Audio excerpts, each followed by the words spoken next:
നമസ്കാരം.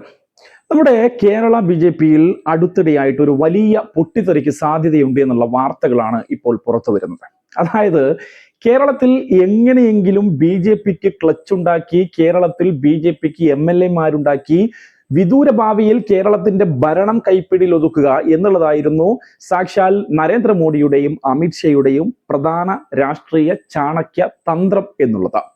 അതിന്റെ ഭാഗമായിട്ടാണ് കേരളത്തിലെ അധ്യക്ഷ സ്ഥാനത്ത് നിന്നും കെ സുരേന്ദ്രനെ മാറ്റുകയും പകരം ഈ രാജീവ് ചന്ദ്രശേഖരനെ ബി.ജെ.പിയുടെ സംസ്ഥാന അധ്യക്ഷനായി നിയോഗിക്കുകയും ചെയ്തത്. പക്ഷേ ഇപ്പോൾ വെളുക്കാൻ തേച്ചത് പാണ്ടായി പോയി എന്ന ഒരവസ്ഥയാണ് കേരളത്തിലെ ബി.ജെ.പിയുടേത്. അതായത് കേരളത്തിലെ ബി.ജെ.പിക്കകത്ത് നമുക്കറിയാം വർഷങ്ങളായിട്ട് വലിയ രീതിയിലുള്ള ഗ്രൂപ്പിസവും അത്തരത്തിലുള്ള പ്രശ്നങ്ങളും ഉണ്ട് എന്നുള്ളത്. പക്ഷേ ഇപ്പോൾ നിലനിൽക്കുന്ന പ്രശ്നം അതീവ ഗുരുതരമാണ് എന്ന് മാത്രമല്ല, ബി.ജെ.പിയെ സംബന്ധിച്ചിടത്തോളം ഒട്ടും ആശ്വാസകരമായിട്ടുള്ള വാർത്ത അല്ല എന്നുള്ളതാണ് നമ്മൾ മനസ്സിലാക്കേണ്ടത്. അതായത് പുതിയ അധ്യക്ഷൻ രാജീവ് ചന്ദ്രശേഖർ ഒരു ഭാഗത്ത് നിൽക്കുമ്പോൾ, മറുഭാഗത്ത് മുൻ സംസ്ഥാന അധ്യക്ഷൻ കെ സുരേന്ദ്രനും കൂട്ടരും മറുഭാഗത്ത് നിൽക്കുകയാണ്. ഇങ്ങനെ രണ്ട് ഗ്രൂപ്പായി നിന്നുകൊണ്ട് തന്നെ ബി.ജെ.പിക്കകത്ത്, അതായത് ഇന്റേണൽ പൊളിറ്റിക്സിന്റെ ഭാഗമായിട്ട് ശക്തമായ രീതിയിലുള്ള ഗ്രൂപ്പിസം ബി.ജെ.പിക്കുള്ളിൽ ഇപ്പോൾ നടക്കുന്നുണ്ട് എന്നുള്ളത് വസ്തുതയാണ് എന്ന് നമുക്ക് തന്നെ മനസ്സിലാക്കാൻ വേണ്ടി പറ്റും.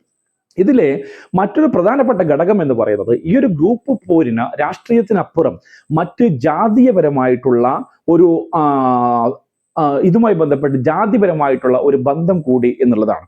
അതായത് കെ സുരേന്ദ്രനും കൂട്ടരും, അല്ലെങ്കിൽ കെ സുരേന്ദ്രൻ സംസ്ഥാന അധ്യക്ഷനായിരിക്കുന്ന സമയത്ത് കെ സുരേന്ദ്രൻ ഈഴവനായതുകൊണ്ട് തന്നെ ഈഴവ ജാതിക്ക് അല്ലെങ്കിൽ ഈഴവ സമുദായത്തിൽപ്പെട്ട ആളുകൾക്ക് വലിയ രീതിയിലുള്ള ഒരു പ്രാധാന്യം ബി.ജെ.പി പാർട്ടിക്കകത്ത് കിട്ടിയിരുന്നു എന്നുള്ളതാണ്.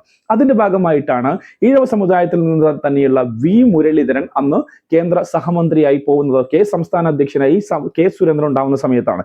എന്നാൽ അത് മാറി നേരെ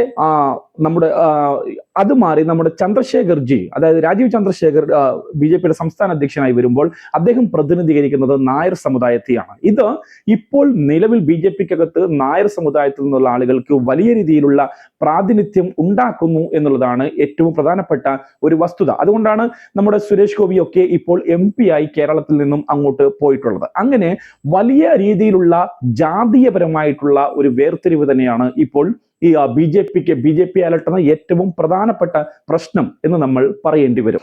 അതേസമയം ബി.ജെ.പിയുടെ സംസ്ഥാന അധ്യക്ഷൻ എന്ന നിലയിൽ ആരുടെ പെർഫോമൻസ് ആണ് ഏറ്റവും നല്ലത് എന്നുള്ള ഒരു പ്രോഗ്രസ് റിപ്പോർട്ട് നമ്മൾ എടുക്കുകയാണെങ്കിൽ, ഒരുപക്ഷെ കേരളത്തിലെ രാഷ്ട്രീയ നിരീക്ഷകരും മറ്റ് രാഷ്ട്രീയ പ്രവർത്തകരും രാഷ്ട്രീയ അനുഭാവികളും ഒക്കെ എനിക്ക് തോന്നുന്നത് ഏറ്റവും കൂടുതൽ മാർക്ക് കൊടുക്കുക മുൻ സംസ്ഥാന അധ്യക്ഷനായിരുന്ന കെ സുരേന്ദ്രൻ ആയിരിക്കും എന്നുള്ളതാണ്. അത് ബി.ജെ.പിക്ക് പുറത്തുള്ള ആളുകൾ മാത്രമല്ല, ബി.ജെ.പി അണികൾ പോലും ഏറ്റവും കൂടുതലായിട്ടുള്ള ഒരു ആത്മബന്ധം ഉണ്ടായിട്ടുള്ളത് കെ സുരേന്ദ്രൻ എന്ന രാഷ്ട്രീയ നേതാവിന്റെ ഒന്നിച്ചാണ്.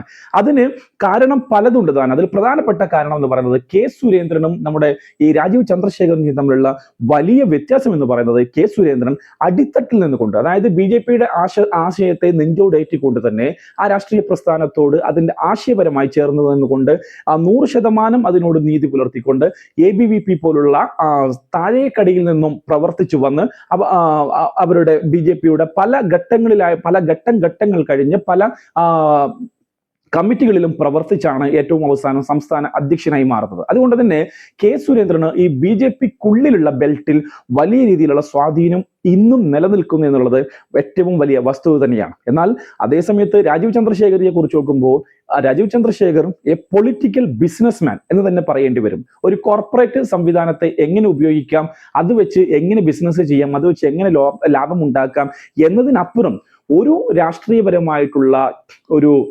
ഹിസ്റ്ററിയും രാജീവ് ചന്ദ്രശേഖരന് ഇല്ല എന്നുള്ളതാണ് വസ്തുത. കാരണം ഇദ്ദേഹം കർണാടക കേന്ദ്രീകരിച്ച് പിന്നെ പ്രവർത്തിക്കുന്നു, ബിസിനസ് ചെയ്യുന്നു. ഒരു സുപ്രഭാതത്തിൽ അവിടെയുള്ള MLA-മാരെയൊക്കെ പണം കൊടുത്തുകൊണ്ട് അവിടുന്ന് രാജ്യസഭയിലേക്ക് പോകുന്നു. ഇത് മാത്രമാണ് ആകെ രാജീവിന് അവകാശപ്പെടാനുള്ള ഒരു രാഷ്ട്രീയം എന്ന് പറയുന്നത്.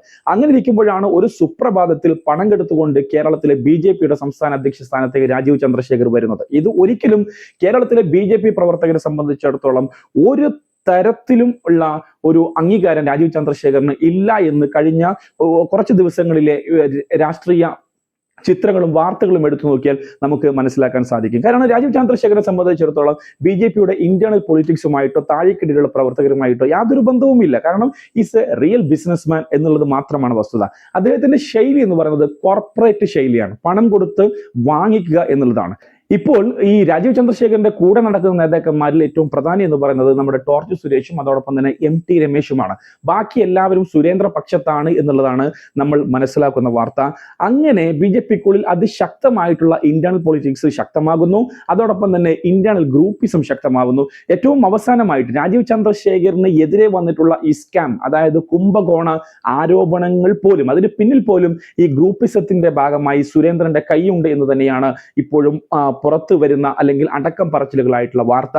മാത്രമല്ല സോഷ്യൽ മീഡിയ ഹാൻഡിലുകളിൽ പോലും സുരേന്ദ്ര പക്ഷത്തുള്ള ആളുകൾ, സൈബർ ആളുകൾ രാജീവ് ചന്ദ്രശേഖരനെ ടാർഗറ്റ് ചെയ്തുകൊണ്ട് തന്നെ വലിയ രീതിയിലുള്ള അക്രമം അഴിച്ചുവിടുന്നു എന്നുള്ളതാണ് നമ്മൾ മനസ്സിലാക്കിയിട്ടത്. എന്തായാലും ഈ ഒരു പോക്ക് BJPയെ സംബന്ധിച്ചിടത്തോളം ഒരു തരത്തിലും ശുഭലക്ഷണമല്ല എന്നുള്ളതാണ് ഞങ്ങൾക്ക് പറയാനുള്ളത്. കാരണം ഈ വരുന്ന തദ്ദേശ തിരഞ്ഞെടുപ്പോടുകൂടി തന്നെ രാജീവ് ചന്ദ്രശേഖരന്റെ നേതൃത്വ പാഠവും തീർച്ചയായിട്ടും BJPക്ക് മനസ്സിലാവും, നരേന്ദ്രമോദിക്ക് മനസ്സിലാവും, അമിത്ഷയ്ക്ക് മനസ്സിലാവും. അങ്ങനെയാവുമ്പോൾ തീർച്ചയായും കേരളത്തിനകത്ത് വീണ്ടും ഒരു അധ്യക്ഷ സ്ഥാനത്ത് നിന്ന് ഒരു മാറ്റം നമുക്ക് പ്രതീക്ഷിക്കാം എന്നുള്ളതാണ്.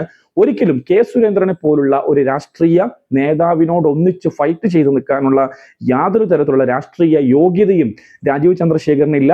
അത് പലപ്പോഴായിട്ട് നമ്മൾ കണ്ടു. ഏറ്റവും അവസാനം ഇന്നലെ പത്രസമ്മേളനത്തിൽ പോലും നമ്മൾ കണ്ടു എന്നുള്ളതാണ്. എന്തായാലും കേരളത്തിൽ ഭരണം പിടിക്കുമെന്ന് അമിത്ഷാ ആവർത്തിച്ച് പറയുമ്പോഴും BJP നേതാക്കന്മാർ ആവർത്തിച്ച് പറയുമ്പോഴും ഒരിക്കലും BJPക്ക് ഈ അടുത്ത കാലത്തൊന്നും കേരളത്തിൽ യാതൊരു തരത്തിലുള്ള വേരോട്ടവും ഉണ്ടാക്കാൻ കഴിയില്ല എന്ന് തന്നെയാണ് നമുക്ക് മനസ്സിലാവുന്നത്. അതോടൊപ്പം തന്നെ ഈ രാജീവ് ചന്ദ്രശേഖരന്റെ കേരളത്തിലേക്കുള്ള വരവ് വെളുക്കാൻ തേച്ചത് പാണ്ടായി എന്ന അവസ്ഥയിലാണ് BJP. എന്തായാലും നമുക്ക് കാത്തിരുന്ന് കാണാം മുന്നോട്ടുള്ള BJPയുടെ യാത്ര എങ്ങനെയാണ് എന്ന്. News desk, national news.